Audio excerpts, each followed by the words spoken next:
Welcome to the Running for Real podcast, where each week we bring you a conversation designed to help you create positive change in your life, community, and planet.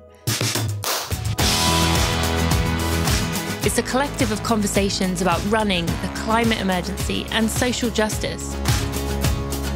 Running for Real is for the brave, for those with courage and vulnerability. United by our love of running, we're driving momentum towards some of the really tough challenges we're facing as humanity. So come join me, Tina Muir, and let's get started.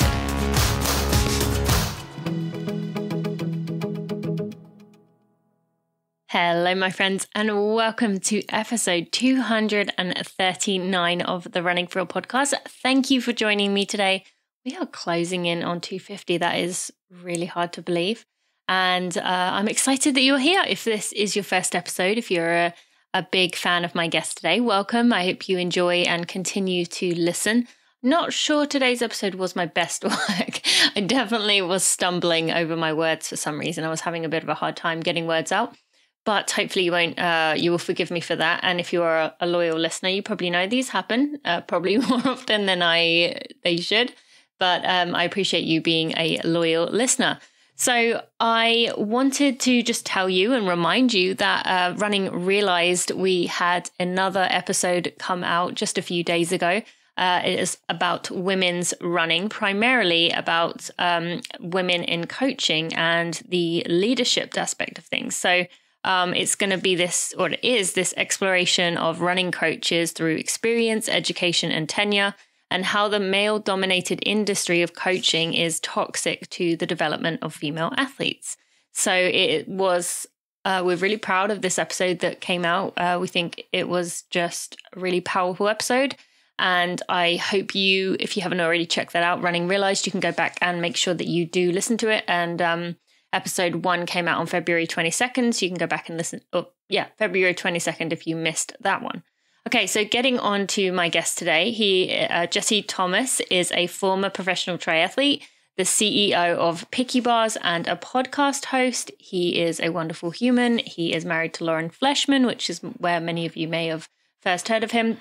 And he's just someone who I have thought about bringing on for a while, but we've just not made it happen. And so I was excited that we were able to bring him on today. I definitely didn't go over the usual things that Jesse gets asked about. But I think you're going to enjoy getting to see this other side of him, to get to talk about other things. And it was a really enjoyable episode. So be sure to go listen to some of the other episodes on his background if you do enjoy this one. But in the meantime, we are just going to take a moment to thank our sponsor. Then we'll be right to the episode with Jesse. Thank you to Tracksmith for sponsoring this episode of the Running for Real podcast. I recently received some items from their spring collection, and the colors, they are beautiful. And if you're a man, maybe you wouldn't want to hear me saying they are beautiful. Maybe you would, maybe you should. But I love the colors. I love the styles. They've got some of the favorites that I've been talking about for a while now in many different new colors that are just really cool and unique. I am loving the melon color. There's also a stonewash, which is really beautiful, and kind of I don't actually know the term, but there's this like rose, dark rose is what I would call it. Let me actually look at what it is called. It's called rosewood. There you go.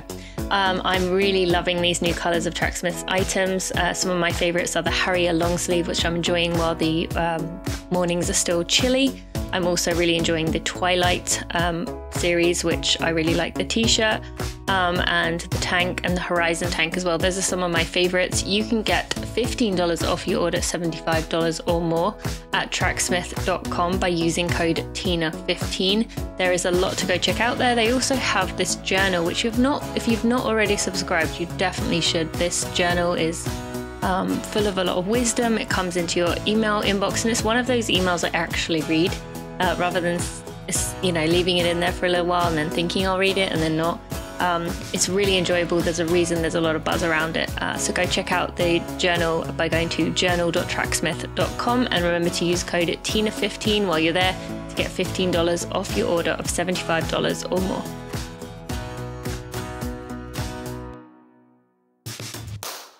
Jesse, thank you so much for joining me today on the Running for Real podcast. I'm excited to have you. Yeah, thank you so much too. It's been a long time coming, I feel like.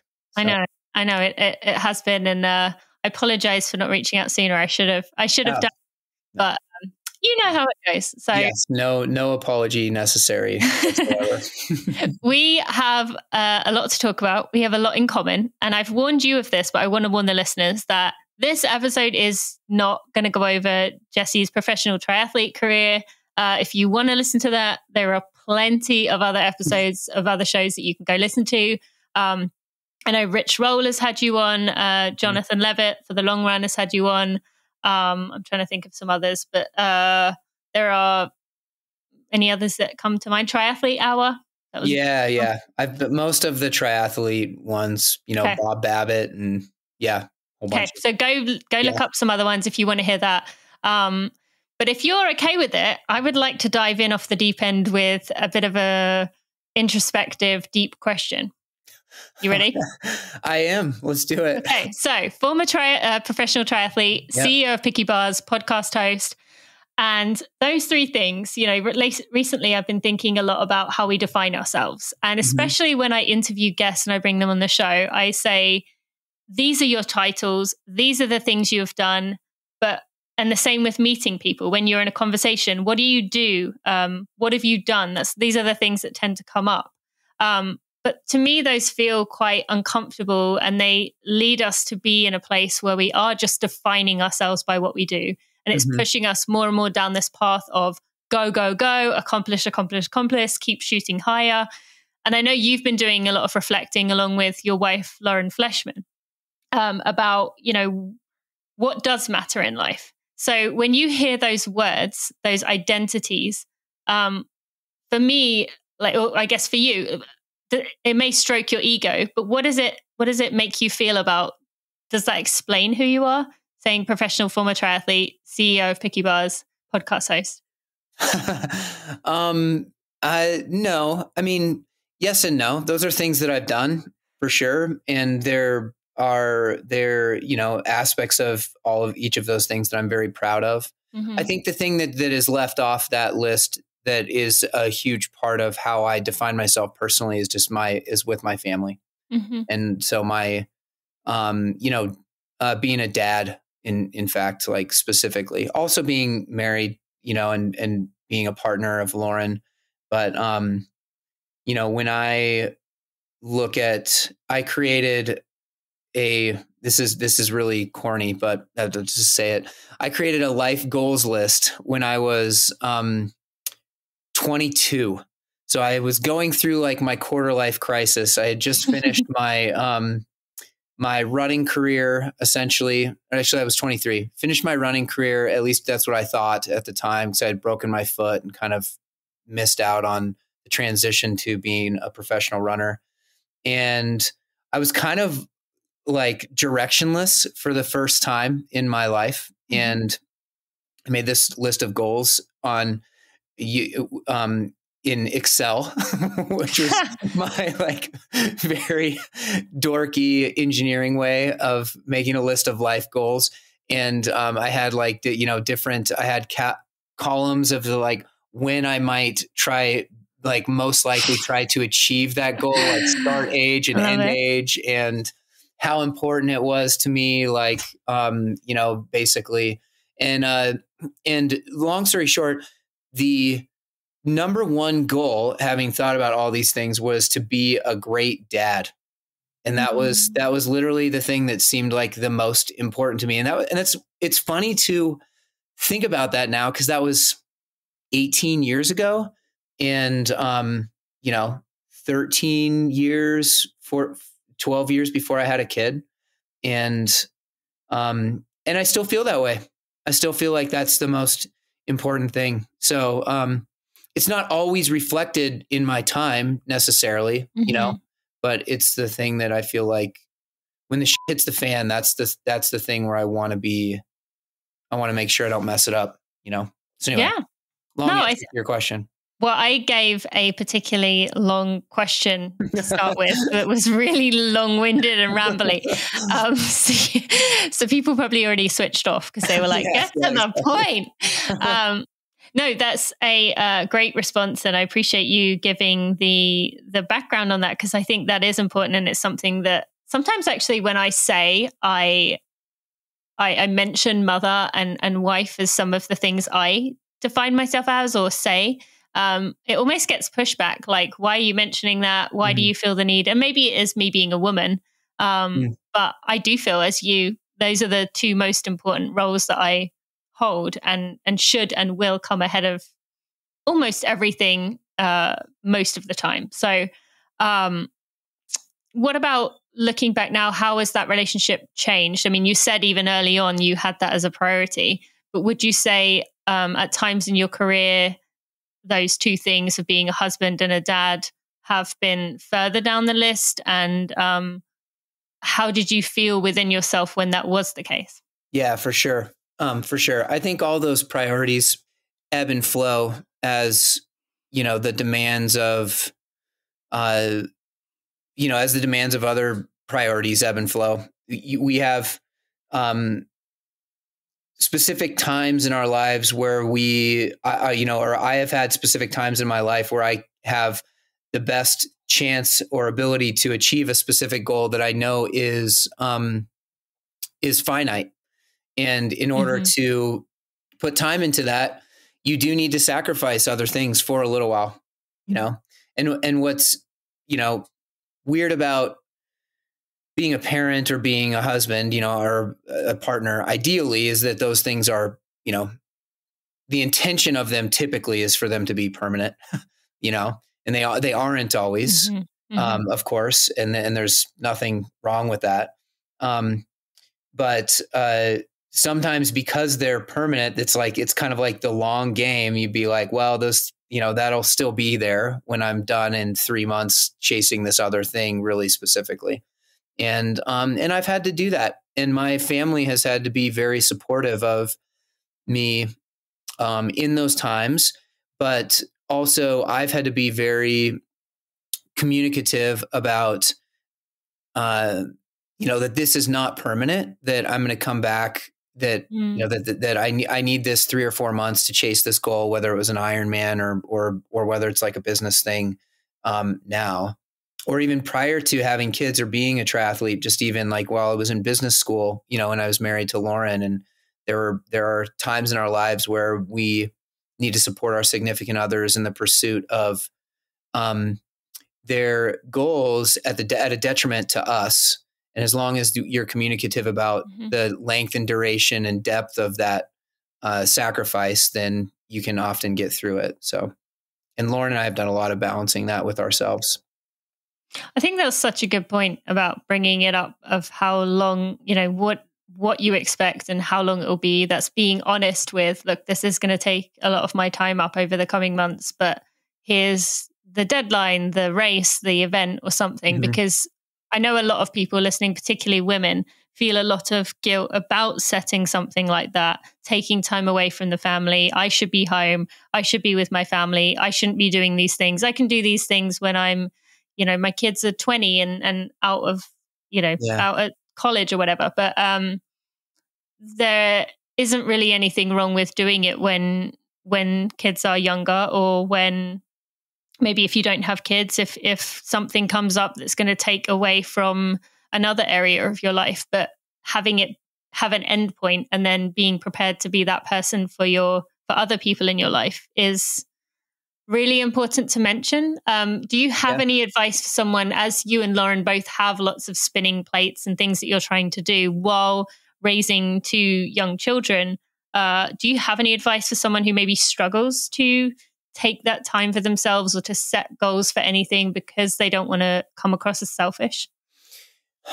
Yeah. I mean, I think you have to, I try to look at it this way. I am a better version of myself around my family when I am also fulfilled in the other areas of my life.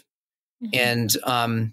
And even though, and I guess I would rather, there's a scale, but I would rather my kids have a little bit less of my time, but better time with me than the opposite. And so that's the way that I selfishly justify it for myself, and because it really is an act of or it is and it isn't, but a lot of parents feel like it's a selfish act, right? If you're pursuing something on your own, and that's and I do think it's a generalization, but my experience has been that women feel that more, whether it's from external, kind of influence or internal influence or whatever. But I know Lauren has definitely feels more guilty than I do about taking her own time to pursue her things outside of the family. And, I've really encouraged her to do exactly what I just told you, that you're probably a better mom, more fun to be around, more engaged with the kids when you're not, when you've had your time to yourself to pursue your own things as well. And there's a balance. And then what Lauren and I do, what I talked about, when I was racing triathlon and also running picky bars, my time and energy, I was very limited around the kids. I think I was still a good dad and an okay husband, but she carried a lot of the weight, I think. And now we've switched while she has this big project, and we've been very vocal and honest about it. We call it primary parent, right? So right now I'm the primary parent, and anything that has anything to do with kids is me. And you do realize that that's not just time, but emotional time, kind of it's like processing. It's processing space in your brain that gets taken up by trying to remember, Jude has this and Zadie has this, and, whatever's happening on Thursday, and did I pack their lunches and all that type of stuff. And it's a lot to do, and, but we've managed to, I guess, balance those two things. And I'm picking up some of the slack. And I feel good about that, because I do have a little bit of guilt around some of the times during my triathlon career where I wasn't as available as I ideally would like to be, And so with regards to that, with that, taking turns to be the primary parent, you doing it more during your triathlon career, Lauren doing it more now. Do you think about what it is, telling your kids? You have. I'm trying to think about how to word this. So, having both a boy and a girl, it's great that you can have two different personalities, two different experiences. And have you thought about what the lesson is that they are learning by saying, Mummy is prioritizing this right now. This is something really important to her. It's good to have goals. It's good to set things. It's good to work hard for yourself. How has that come into things? Do you and Lauren discuss about how this is actually teaching them some really important lessons by being away, even if that's the thing that on the surface seems like, well, why would you ever want to, step away from your children? Yeah. We certainly hope that it is, that it is teaching them lessons about, self-care and the pursuit of things that bring you joy, and hopefully make an impact in the world in the ways that only you can do. And, they don't understand that. They want to be, if it was up to our kids right now, at their age right now, we would just be there all day, every day. And that would be it, Yeah.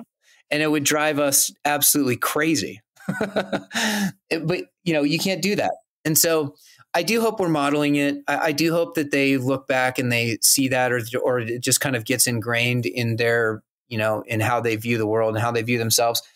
And I do hope that they see a balanced household from a less gender stereotypical household, than what is common And so, when I grew up, I had a unique, or I guess not really unique childhood for my generation, but my parents were divorced when I was young. And so my dad's household was like, more, my dad remarried. It was more like gender stereotypical, And so, and then my mom was really single for the vast majority of my childhood, basically until my senior year in high school. And so she was incredibly independent. So there weren't a lot of typical, she, if anything, was living like the like male typical like gender stereotype where she was working and we had like a babysitter over a lot of times, So, but it's interesting because I just mentioned that because in the many kind of, marriage is hard. Marriage with two kids is hard. Marriage with two kids and two people that are very individually driven to, pursue their own goals is particularly very hard. So there's a lot of negotiation that happens. And, Lauren and I have, often talked about how it would be a lot easier if one of us was just more naturally like a supporter type than kind of like an alpha type, and how hard that is between the two of us. And I wonder at being a man, being a white man growing, how much my frustration around the finding this balance with Lauren is my privilege versus like, versus Lauren, versus just normal people negotiating, time and space. And so, it's an interesting process. There's a lot of like self-reflection that goes on with it. I'm kind of rambling on all over the place, but we started along this path. So it's interesting to think about as a man, in it too, like with everything that has happened, that is happening over the last 5 or 6 years. And, challenging my own upbringing and what I've seen around what is normal, because I do feel times of significant frustration. Like, can't you just be more supportive of what I'm trying to do? But that's that's an inherently like selfish statement, and is that statement coming from my privilege, from my upbringing, or is it just a fair reaction to having someone, to being partnered to somebody like Lauren, who is also really looking out for what she's trying to do as well, So. Yes. Yeah. No, that was actually what it was going to be the thing I was going to ask you about before we get on to the triathlon stuff and the retirement. But with that, I read somewhere you talking about thinking about your innate privileges and being this able-bodied, white, cisgender male. Yeah. What you were saying there about your upbringing, I've been thinking a lot about the same thing, about how much of it is like, there's that little part of you, maybe it's subconscious, that's saying it should be like this. I should be able to go out and do this and this and this and this. And then everyone should support me. But we're very much being challenged with that right now in every element of that. And I mean, it's good that we're all doing this learning, but yeah, I'd imagine as a white male, it's particularly difficult because you are aware that there's allowing others to come up is always going to challenge that part of you that has been raised to feel that, not that you're more important, but that's the way things are. Yeah. So yeah, it is, it's a real, kind of, this isn't the right term, but it's a shot to your ego. Right. And we're in Picky Bars right now. We started a big diversity, equity, and inclusion program, right? Where we're going through with this woman based out of Portland, this organization called Empress Rules. And we're, examining all of our history around, all kinds of diversity issues and everything else. And one of the things that I said is, as part of this, and then ultimately to the end of like us instituting, policies and culture that will inherently be more inclusive, both internally and externally for Picky Bars, right? So that's kind of the end goal. And one of the comments that I had was just reflects exactly what you said, is this kind of realization of like, wow, I've done really well. I've done really well in my life, and I've been really successful, right? And yada yada yada. And then you kind of look at, like, you hear about all these things and basically how the game is like stacked in your favor. Like you've more or less been cheating without really knowing it, and you kind of having a tailwind. Yeah. And you look back and you're like, wow, I'm not really that great. Maybe it's just like this white body, and middle class, upbringing, like just kind of, and maybe that for where I started the race, I really should be where I am, or maybe I should be even more quote unquote successful, and yeah, it's a really introspective thing to go through. So yeah, it's been really interesting.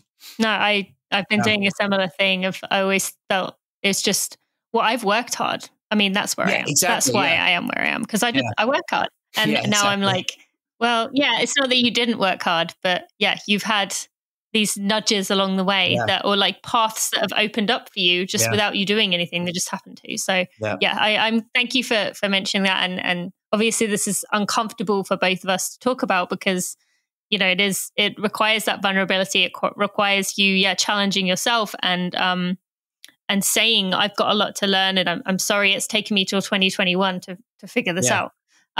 So thank you, for not only doing the work in your own life, but also within your company. So no problem. That's how we're going to make changes, isn't it?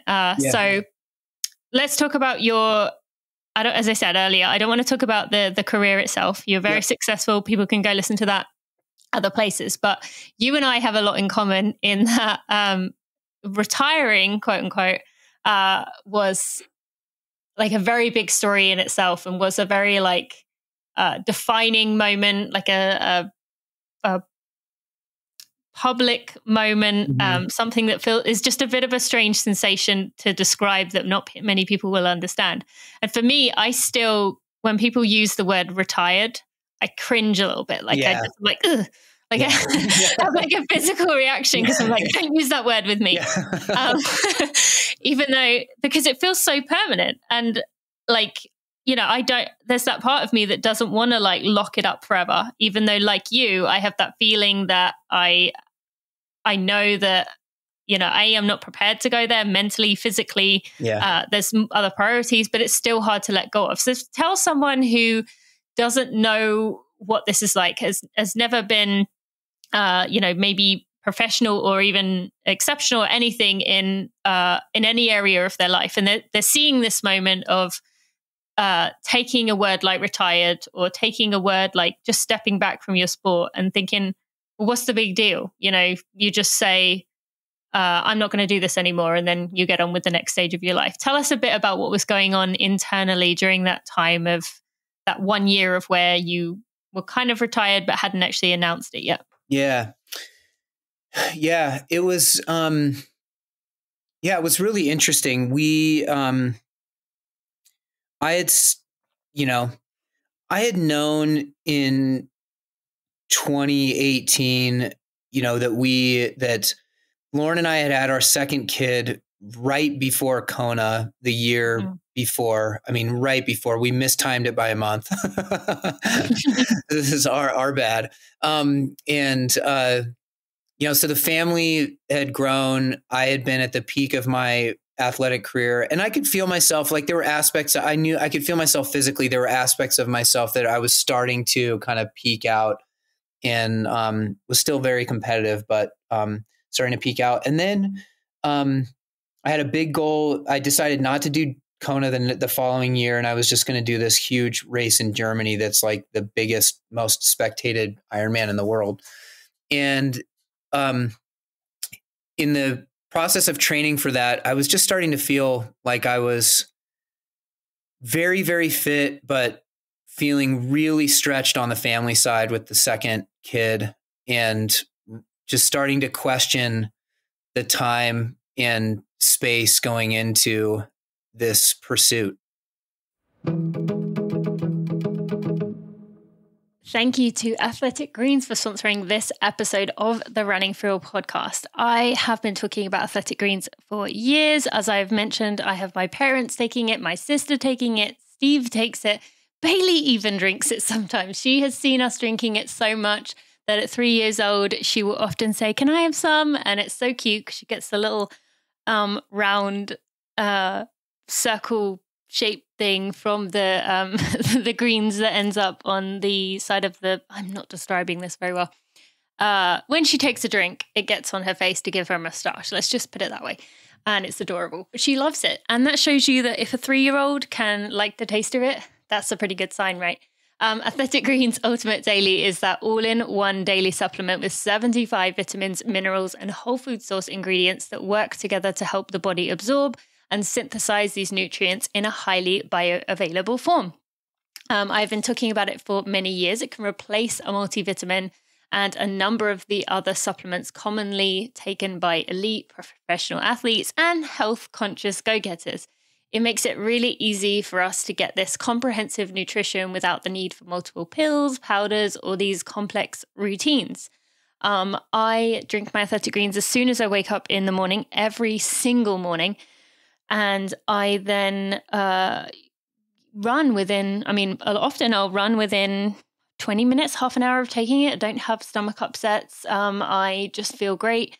It's a great way to know that I've then taken in the antioxidant equivalent of 12 servings of fruits and vegetables.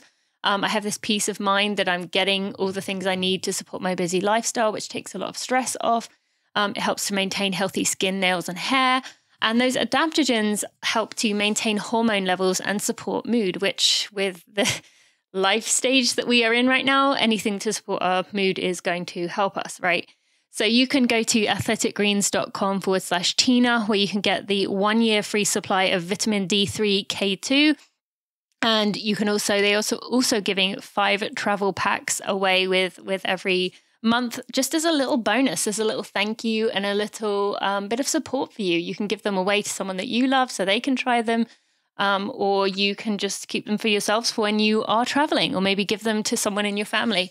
So you can go to athleticgreens.com/Tina to find out more and get that special offer. I had a big goal. I decided not to do Kona the following year, and I was just going to do this huge race in Germany that's like the biggest, most spectated Ironman in the world. And in the process of training for that, I was just starting to feel like I was very, very fit, but feeling really stretched on the family side with the second kid, and just starting to question the time and space going into this pursuit, and and then simultaneously, Picky Bars had this huge problem where we had a whole bunch of product that we ended up having to not sell because of an ingredient issue. And nobody got sick. There wasn't anything weird like that, but it was just a thing where we couldn't sell it. It tasted bad. And so, long story short, I had these 2 external things external to my running career to my triathlon career that were kind of like really starting to bear down on my life. And I just felt like when I finished that race, I was like, that might be my last race. And it was an amazing race, but I'm not going to say anything about it because I don't know. It might not be. Like, I'm going to see how these things clear up. I'm going to work on Picky Bars for a little bit and kind of go go on and see what happens. And then like you said, over the next year, I trained for some easy goals like a marathon. I mean, people can't see it. I'm using quotes right now, as opposed to an Ironman, and was still feeling very pulled in a direction away from spending 15 to 20 hours a week training for triathlon. And so I kind of just like slowly phased out because I injured myself training for the marathon, and then was like, oh, now I just have 6 months where I can't do anything. And then by the time that was done, it had been 2 years almost since my last triathlon. And I was talking to Triathlete Magazine on their podcast, and they were like, well, what are you up to now? Like, what are you getting ready for? And I was like, well, I'm just really focused on picky bars and my family and blah, blah, blah. And they were like, well, so are you retired? And I was like, yeah, I mean, I guess I am. And they're like, whoa, what do you really? And I realized it literally in that moment that was actually weirdly exactly like you just described, like it was a little bit of a story in the triathlon industry, and in the triathlon world, and that it actually did, for the continuation of my storyline as a athlete, it did necessitate like a kind of like an ending to a certain extent. Like people needed to hear that I was going to be done and saying goodbye. And then what was weird about doing that, basically writing a blog and doing a little thing with Triathlete Magazine, was I realized how much emotion I was carrying in that decision. And like, it actually became incredibly emotional to like write, this is what's happened, and I'm super thankful for everything, but I'm going to move on to the next phase of my life. And it was a really bizarre experience, doing that publicly. And then also really fulfilling, gratifying, ego stroking that like people cared about it, and that they said that that there were a lot of people that had nice things to say, that they were impacted by my career and my writing and the things that I had done. So it was cool. And how did you feel once that did come out? The Triathlete Magazine must have been like, wow, score, like breaking news. This is good. Right. When maybe not even if in that moment, or maybe afterwards when you were writing that blog post, how did it feel once you had those words down onto the keyboard rather than it all being just inside? How did that feel? It felt really good. It felt like I could be more honest publicly with myself, with my sponsors, social media. I mean, you can look at not that anybody cares at all, and don't do this, but my like Instagram postings, right? The number of times that I've posted on Instagram just like falls off a cliff as soon as that, retirement announcement was made, like, cause I like Instagram. I like social media. I like contributing and hopefully creating and contributing positive messages to the world and the people that follow me. But a big part of social media for me with triathlon was a job, and promotion of sponsors and et cetera, et cetera. So yeah, it felt really good. It was a relief. And then it felt also like I could now fully pivot into the next phase of my life, which was around, becoming a quote unquote professional CEO for Picky Bars, and doing that full time with really like the majority of my focus. So it opened it up for that too. Yeah.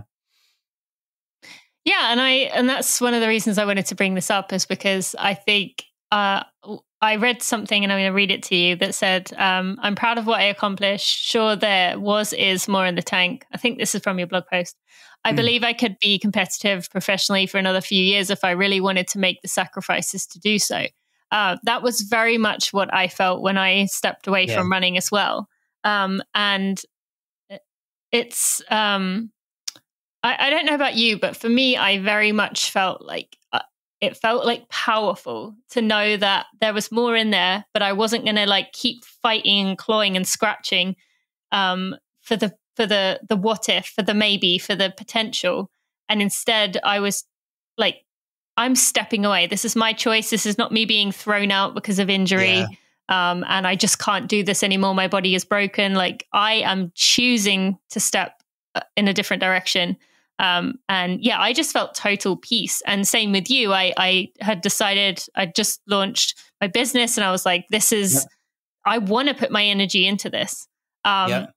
So did you feel that way then with, that powerfulness of knowing that you were in charge of your future, not letting, just hanging on because that's the way society is, that you know, they show these athletes just keep going until they can't anymore. Yeah, no, I definitely felt that way. I also felt really, really, at the time, I maybe didn't feel it as much as I do now, having been able to reflect back on it a year or two later, but very lucky that I was able to go, you know, quote unquote, go out the way that I did, you know, that I finished my career with arguably, I mean, definitely one of my top 3 or 4 races and kind of accomplishments of my career. And that is that's a really lucky thing to have happen. You know, I didn't have like years where I was kind of hanging on and struggling and having like worse and worse performances, you know, and kind of leaving the sport with like a really bad taste in my mouth, you know? Now I get it. Now I get to just go do that out, you know, on the mountain bike trails and with Strava and get slower and slower on my own as opposed to like super publicly, you know. Was it you that I think it was you. Someone was talking about trying really hard to get a Strava FKT on something. And then a friend did it the next day or the next week. Oh, was that you? Yeah. I think. I mean, I have a story of a friend of mine who it was actually an employee of mine who went and tried to run this one segment, North Fork out here. It's like a 3-mile climb basically on a trail.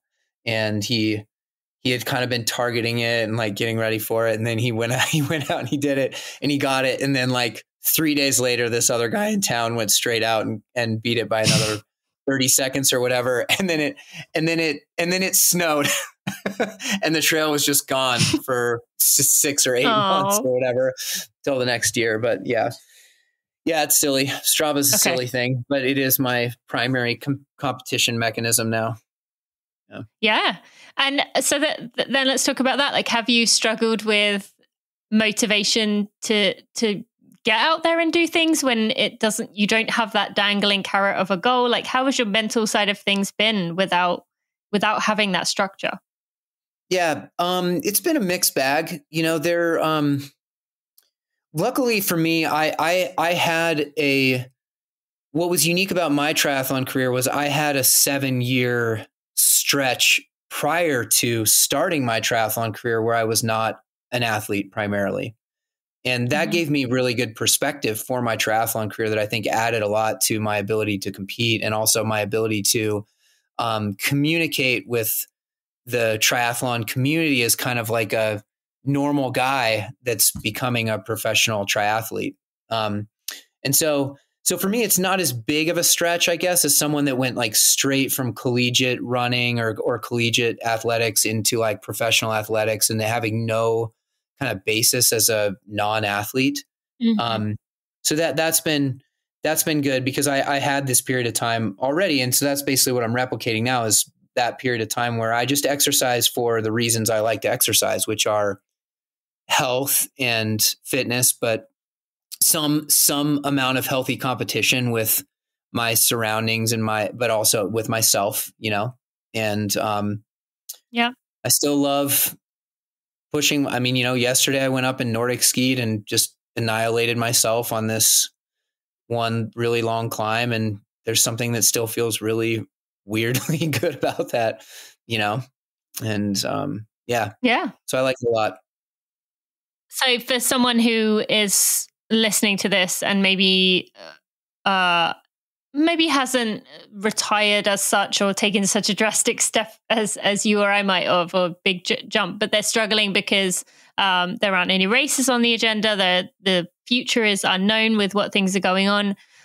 Do you have any advice for keeping things interesting? For, you mentioned about Strava there, or going skiing just to do different things. But what would you say to someone who is feeling a bit lost without any structure? Yeah, I mean, I do think that I think it's a really hard time if you really use racing as like as like your primary structure for how to set up your year goal wise and athletically. Mm-hmm. But I do think Strava is like an amazing tool to keep that has certainly kept me motivated over the last year and a half.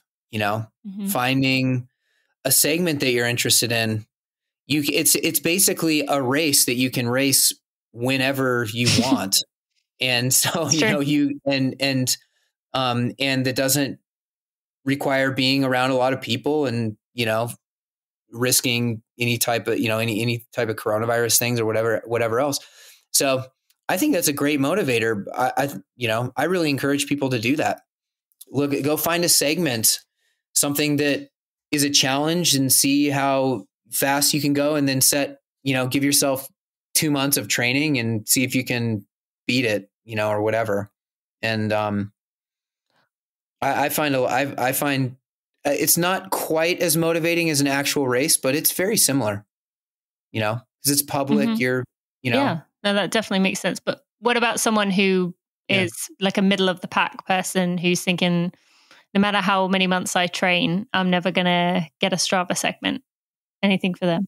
Well, I look at it the same. It's not about getting a KOM, Mm-hmm. It's the same thing as like that person, you're not signing up. I'm certainly not going out mountain biking in Bend expecting to get a KOM on almost any segment, to be honest. I mean, there are guys around here that can ride a mountain bike way, way, way better than I can. But what I can do is try to be as competitive as I can be. Yeah. And a lot of times for me, that's just setting a PR even, just the process of personal improvement is really like where the basis of athleticism, I think, or competitive athleticism comes from, as opposed to, competing externally necessarily. Yeah. And it could be you're trying to reach the top 50 or something, some top 10, top 20. Yeah, exactly. And, or that what I like to do, and, and this is like the basis of any kind of like training plan, is that you start and you go do a test, basically, like right off the bat. Mm-hmm. And so you go, a lot of this is like in a typical training plan, you do like a lactate threshold test or whatever, or like 20 minutes as hard as you can go, or 5 minutes as hard as you can go, whatever it is. So this person should go out, they should pick a segment that they can have access to, that they like, that they think is challenging distance wise, whatever it is, and go just do it right. Like tomorrow, as hard as you can, and see what you get. And then you have your baseline, and then you go back and you train, and then you kind of see, then you can set a goal, and then you come back and say, well, now I, beat that in whatever way. And that feels really good. Oh, that's a good idea, actually. Have you been doing anything that is something that you used to do when you were a professional, and have you been able to find peace with going out to do, or going across a path or a route you used to do, and knowing that you're 5 minutes slower than you used to be? Have you experienced any of that in either direction, of being good or bad? The only thing that I'm doing now that I used to do is running. And so, so I definitely am slower than I was. And, but I'm okay with that. That's just it. Actually, it's been, Lauren and I were talking about this the other day. I got a new watch for Christmas. And what's amazing about getting a new watch is that you, and you can just do this with your current watch too, but all the PRs are reset. They're already right.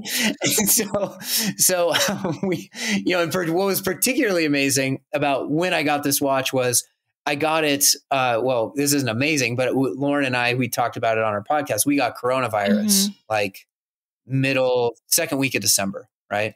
So I took 5 weeks completely off, no exercise. It was the biggest break I'd taken in 15, 20 years. And so I was literally, without a doubt, literally the worst shape of my life, like middle of January. And I had this new watch. And so that's been great. So I've been going out and,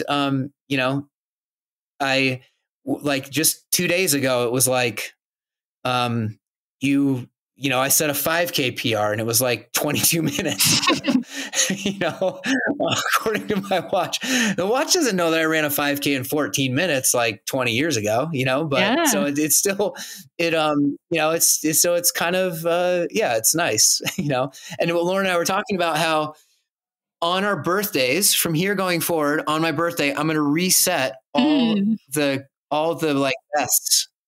And then I'll just kind of get it. And I'll be like, hey, this is my 40, I'm turning 41 in 4 days. This is my 41-year-old PR. And I'll just know. There's something kind of cool in that. I actually love that. Yeah. I think runners would have a lot. Yeah. I could see people struggling with, I'm envisioning people just standing there, like staring at their watch, like, okay, you ready? All right, I can do this. Do a raise the time. But it doesn't delete off Strava, right? So that would be, so that's still there forever. Yeah. But you could. Yeah. The Strava. Yeah. And I think like to finish answering your question too, for sure. I don't ride my triathlon bike anymore. I don't swim anymore. And I don't ride my triathlon bike because it's boring and it's very isolating because you're just staring at your. No, it's still packed up from I have about 4 of them. Oh, wow. They're all hanging in the garage. And the most recent one that I used at the race is still packed up from Germany. Like I just haven't unpacked it from that race in 2018.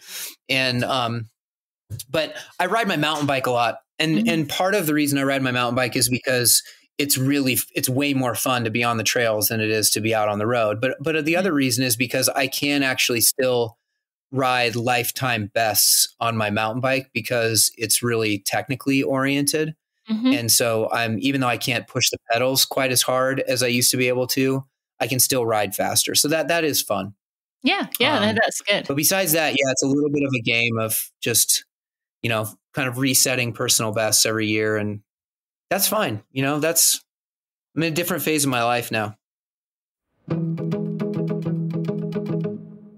Thank you to Momentous for sponsoring this episode of the Running for Real podcast. I am really thankful to be working with this company, and I keep teasing to you, but I still can't say anything just yet. But there is some really exciting changes that they are making to really make a big reduction in their carbon footprint. I can't really say much more than that at this point, but I feel really, really good about the direction the company is going in. And I just feel like they care. So I'm excited to share more about that sometime soon. Now, I've mentioned each of the products that I use through this podcast, and I am actually testing out one of the new ones, which is Brain Drive, which is to kind of optimize your thinking as I struggle to think, optimize your focus. And it's something that I just want to make sure that I give some time before I speak out about. But so far, I've really been enjoying it and finding it very helpful when I have my little bursts of time where I can do work in the mornings. And so that's been something really helpful. I have mentioned before, and I'll mention it again, I have really been enjoying the Elite Sleep. I have had a few nights where I could tell I was flustered and unable to sleep. And when I have taken that before bed, I have found it to really help me to settle my mind and to drift off to sleep, even when there is a lot of on my mind. And I've never really found that before, especially when I've tried to just use melatonin on my own. So I definitely am enjoying the Momentous Elite Sleep. And also, I have been really trying out the creatine lately. Not all the time. I'm not trying to bulk myself up, but it's just been an enjoyable thing that I can use. And if you are an older athlete, that is something that's really going to help your body with some of the things that occur with aging. That is, by taking additional creatine, it's going to help your body to balance out the changes that your body is going to be going through losing that muscle mass that's going to happen over time. So you can get 20% off your order at livemomentous.com. That's livemomentous.com. By using code TINA, you can get 20% off your order. Go check them out. They've got lots of other products on there you can go check out. And thank you so much to Momentous. But besides that, it's a little bit of a game of just, kind of resetting personal bests every year. And that's fine. I'm in a different phase of my life now. I love that idea. That anymore. I really do. I think that's really smart to reset every year. And unless you're, you're in your 20s and you're going for some big goals, maybe not then. Yeah. But otherwise, totally. I think that's a really cool thing to do. Let's talk about the other side of the sport. When you, again, in this blog post where you did announce your retirement, I still can't say that word without like the twitching a little bit. You talked about it not just being about the wins, the successes, the results, but the friendships, the relationships, the work with your sponsors, the writing that you did. Tell the listeners about why that is meaningful, the other side of the sport. I mean, to most people looking in, it's going to be those moments of crossing the finish line. Surely that is what it is all about. But I feel the same, that it is actually a lot of the time the other things that mean more. I think I am definitely proud of some of the results that I had. But I'm most proud of the writing that I did, and the positive feedback that I got from the way that I communicated my ups and downs and the process that I was going through personally and mentally and physically and everything else to the people that read my blogs and the people that followed me on social media and followed me through Triathlete Magazine. Because those were the most meaningful things, like when you go to a race and you hear some, and triathlon is it's a lot like running, but everybody's mingling in the same place. We're setting up our bikes and so the pros are very accessible. And so you have a lot of interaction with fans of the sport, and, to hear like, hey, congratulations on, whatever win is cool and feels good. But to have somebody come up and be like, hey, I read this thing and that, that really like resonated with me. I really appreciate what you said. Like that helped me think about something or help me approach my relationship with the sport or my relationship with my significant other and or whatever it was. Those things, then you just know that you're doing something that's more meaningful, Yeah. And so that stuff meant a lot. And then the relationships too. I mean, the fun around the relationships was definitely part of it too.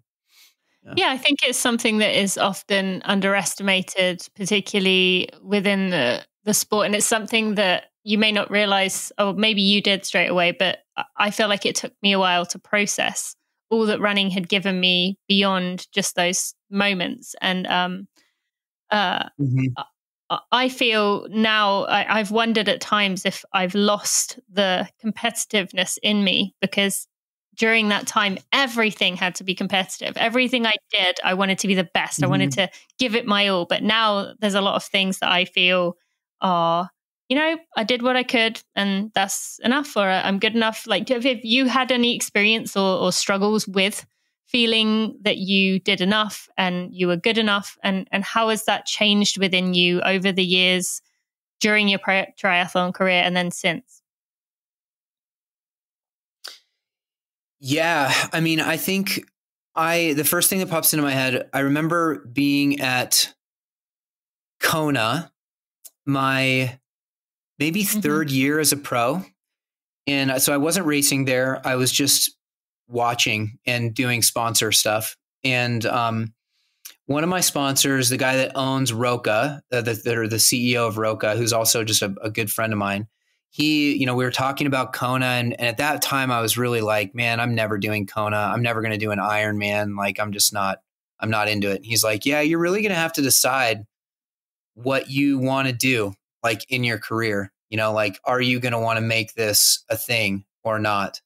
And what ended up happening was I did make it part of my career, Hmm. but I was very intentional about it not being the entirety of my career, because I felt like Kona signaled to me the pursuit of being Kona, like world champion or top 5 at Kona or whatever, signaled to me like the most extreme end of the sport, even where you're really sacrificing everything for this shot at this one goal. Yep. Right. And that didn't feel balanced to me, even as a professional athlete, as a professional triathlete, where I was really being measured against that, to a certain extent. And I remember making that conscious decision in my career in like 2015, 2016, when I did decide to do Ironman as the next step. I was like, and I'm going to race Kona because I want to race Kona, but I'm not going to make my career all about Kona. Hmm. And that's going to give me some leeway to still pursue the fun races that I want to pursue, still have, the family life that I want to have. And at that point also really like still own and manage picky bars, which was Yeah. just something I didn't think I could do while I was trying to be full in on that. So yeah, it's all about finding those balances, and I'm still doing that now, even with picky bars. Like there's a limit to the work I can do at picky bars while still maintaining a balance with my life and family and everything else. Right. So Yeah. it's a lot of the same type of day-to-day adjustments of what's more important, the like 5% more on this picky bars thing or an extra hour with my family or whatever, Hmm. And the answer to that changes depending on the situation. Yeah.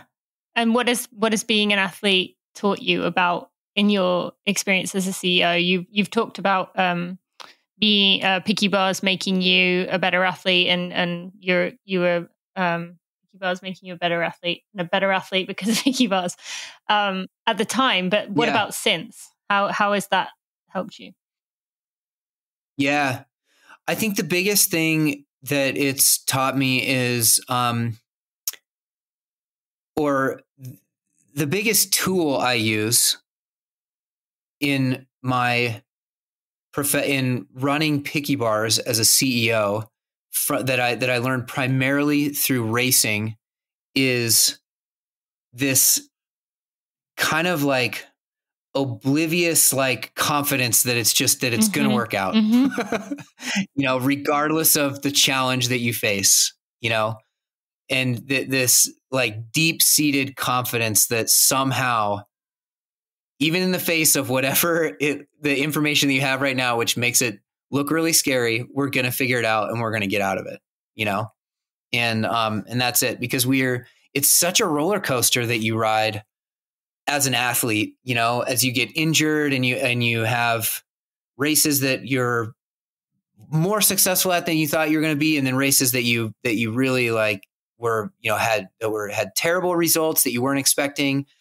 And that teaches you a lot about business, because business is so much like that. And to a certain extent, there's even less like in your control the bigger your business gets, so you really have to be able to roll with like Mm. shitty stuff happening that, you weren't expecting, and continuing to go and just believing that it's going to be okay. And a big part of my job is like motivating my staff, making sure like kind of carrying that weight for my staff, Hmm. and so yeah, so that's the biggest thing. That is so interesting because I have thought about that a lot, and it's really annoyed people over the years how I'm always have that approach to things. Because they say like, well, you don't know it's going to work out. I'm like, I do. Like, I do. And they're like, yeah, but you don't. And my dad is like the biggest pessimist. So he drives him crazy that I'm just like, it'll be fine. And he's like, you don't know that. I'm like, yes, I do. But with what we were talking about earlier, okay, so is that to do with being an athlete that you know that there's like even if you think about mental imagery or visualization, you have to think about within that. I don't know if did you ever do that when you were training? Yeah, like you have to envision things going wrong and you coming out the other side and figuring it out. So is it that part of things of like things will go wrong, but I'll work my way through it and I'll be okay? Or is it what we were talking about earlier with the privilege thing of it'll work out? Yeah, of course it'll work out for you or for us. We have white skin. So what are your thoughts there? I mean, I don't think that the two are, I don't think that they're independent necessarily of each other. You know, I think it can be both. And I think that, you know, my life has been an experimentation in like the pursuit of goals, some of those achieving some of those, some definitely not achieving them. But then the result of not achieving some of those goals has led me to other goals or successes that I wasn't even anticipating prior to that failure. Right. Yeah. And so I guess that's one of the key lessons where it's like you said, it's going to work out. When I'll say the same thing, it's going to work out. It might not work out the way that I think it's going to, or that I'm planning on it working out, but like somehow we'll get there. We'll get to a place that is good. Yes. And so that's the confidence that, because an athletic journey is very much like that. Yeah. And at least in my experience, like I didn't even, triathlon, never even heard about triathlon until I was, in my early 20s. Wow. And so, and that ended up being my most successful kind of athletic, pursuit. So you just never know. But then to finish answering your question, for sure, a lot of those successes were greatly influenced by privilege, no doubt, not only, from the support that I got or whatever, and they still are, they still are for sure, and that's something that we're working on addressing and trying to make sure that we lift others up and, support those who are less privileged, Well, that leads on nicely to, wrapping up here, talking about Picky Bars. You kind of lead the charge within the I was going to say running brands, but running and triathlon brands. Yeah, that's fine. Of the things that Picky Bars does it's just almost like a masterclass for other smaller businesses and how to, I know you're still a small business, but very small businesses, in how to do the right thing and how to be thoughtful and to just constantly, relentlessly be focusing on doing the right thing, looking after the community, doing whatever is possible at your own level. Like, donating, I saw you donated $45,000 worth of product in 2020 to a range of nonprofits. Constantly trying to think of ways to work with other nonprofits or organizations that are doing the same, like And Mother, and thinking there was another big one that I was thinking of. Like working with you've done some stuff with like National Eating Disorder. NEDA. Yeah, NEDA. Yep, National Eating Disorder Association. So tell us a bit about that as a business, as a CEO and someone in charge here. Why was that so important to you to keep finding ways to support, to just follow the moral high ground, even when I'm sure at times it's been tempting, or not, maybe not tempting, but people have encouraged you towards, you got to do what's best for the company? Yeah, I mean, it's, thank you for saying all that, first of all. I appreciate it.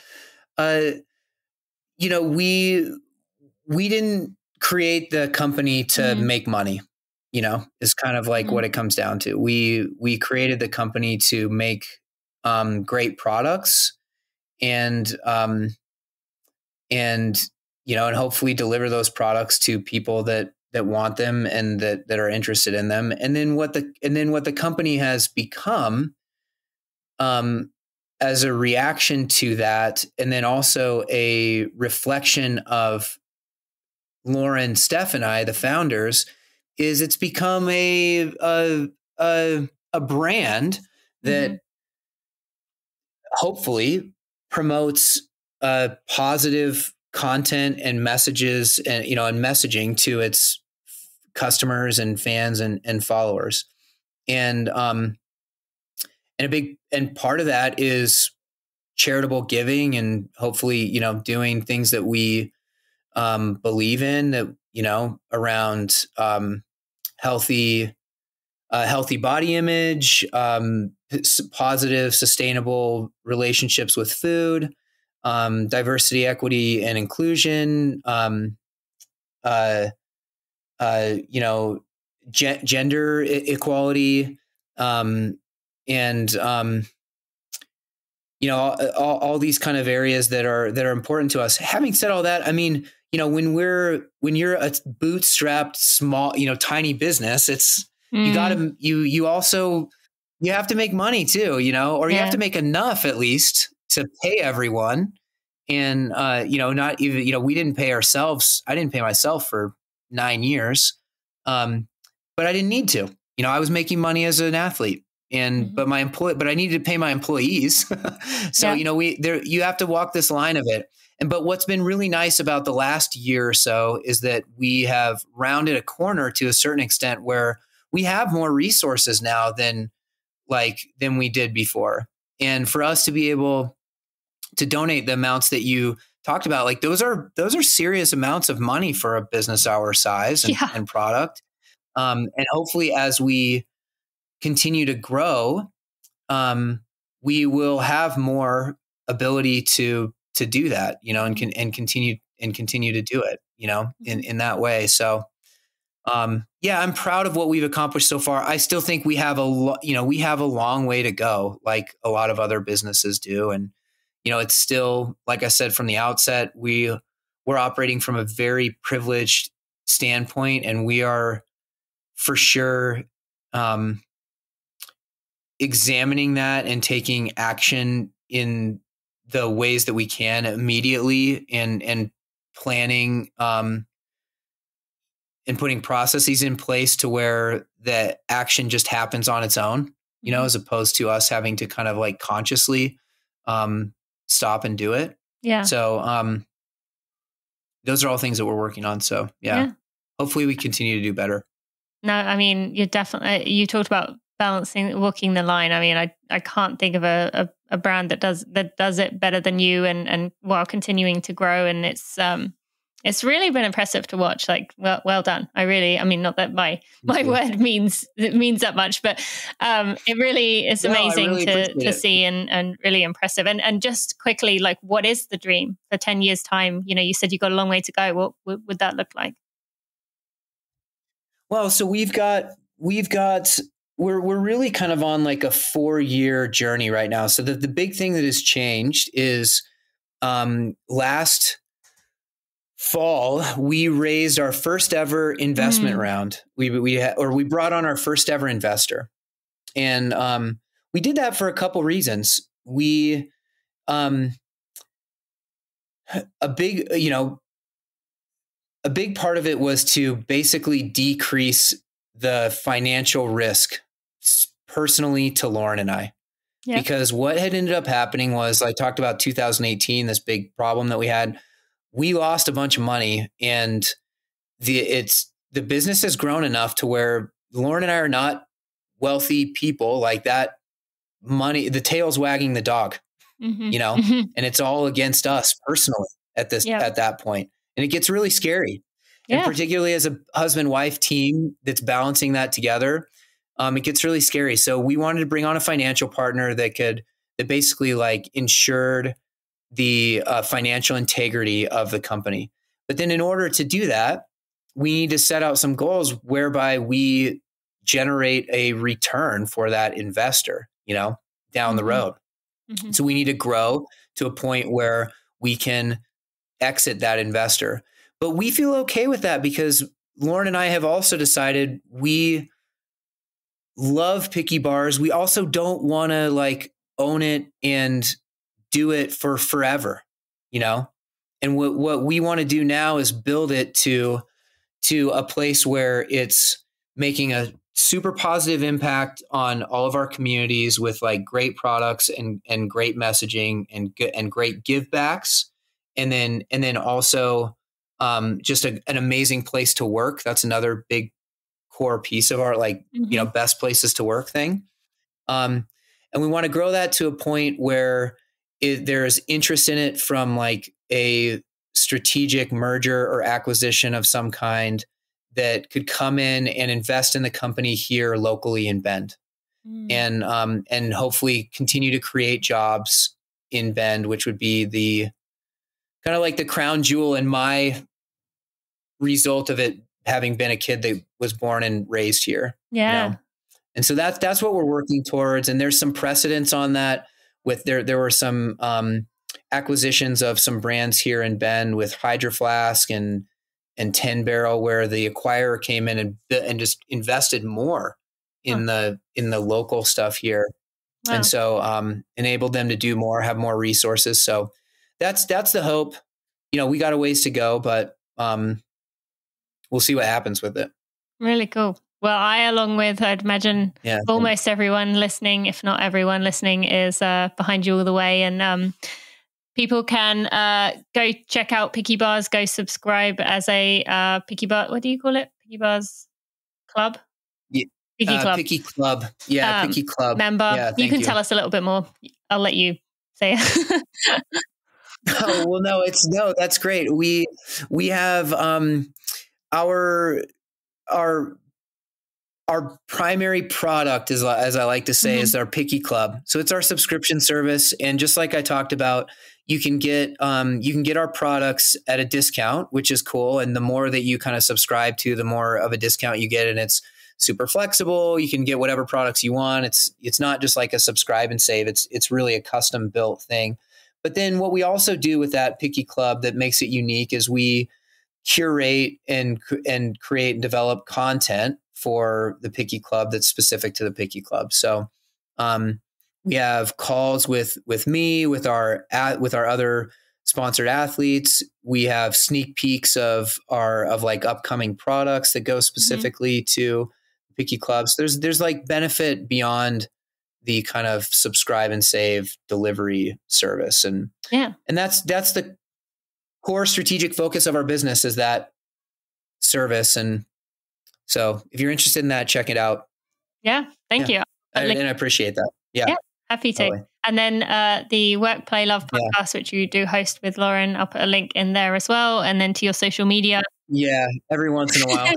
They're a little more sporadic now, but they're still fun to really, I really enjoy listening to them when they do come out. So keep them up.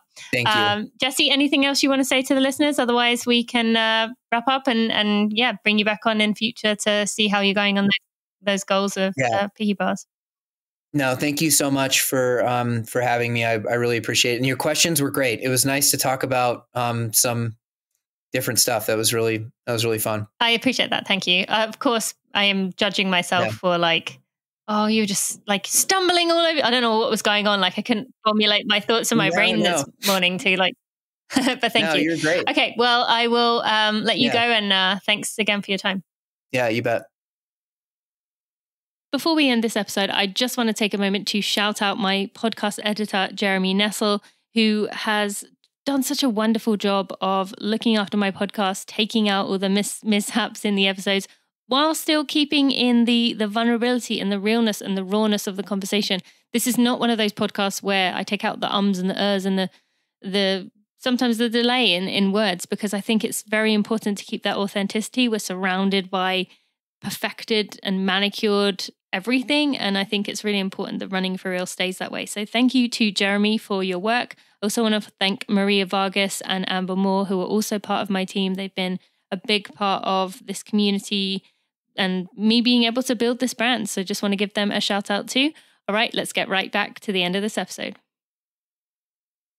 Thank you so much to Jessie for joining me today on the Running for Real podcast. I am just really excited about the direction of Piggy Bars and where they're going and the future. They've got someone great in charge, and I'm really enjoying following along, especially with them partnering with so many meaningful organizations and groups. And maybe someday we can even work out a Running for Real direction. Who knows? I can hope, right? A girl can dream. I just want to take a moment to thank our sponsors, Tracksmith, Athletic Greens, and Momentous. With Tracksmith, you can get $15 off your order of $75 or more. Be sure to go check out that spring collection. It is beautiful. But you can get that by using code TINA15 at checkout at tracksmith.com. That'll get you 15 off 75. With Momentous, you can get 20% off your order using code TINA at livemomentous.com. I talked about how I used the Elite Sleep when I was having trouble sleeping lately, and it really was a powerful thing to just help me settle, and without any of those horrible side effects that I've definitely experienced with other things like that. And finally, Athletic Greens, you can use, or you can go to athleticgreens.com/Tina to get your 1 year free supply of vitamin D3 K2. And you can also get some extra bonuses right now. They're doing a special deal for listeners. And I just am loving hearing people enjoying that one. Okay, my friends, be sure to go check out Running Realized if you have not already. We had a new episode come out on Monday. And I will see you next Friday. Have a great week.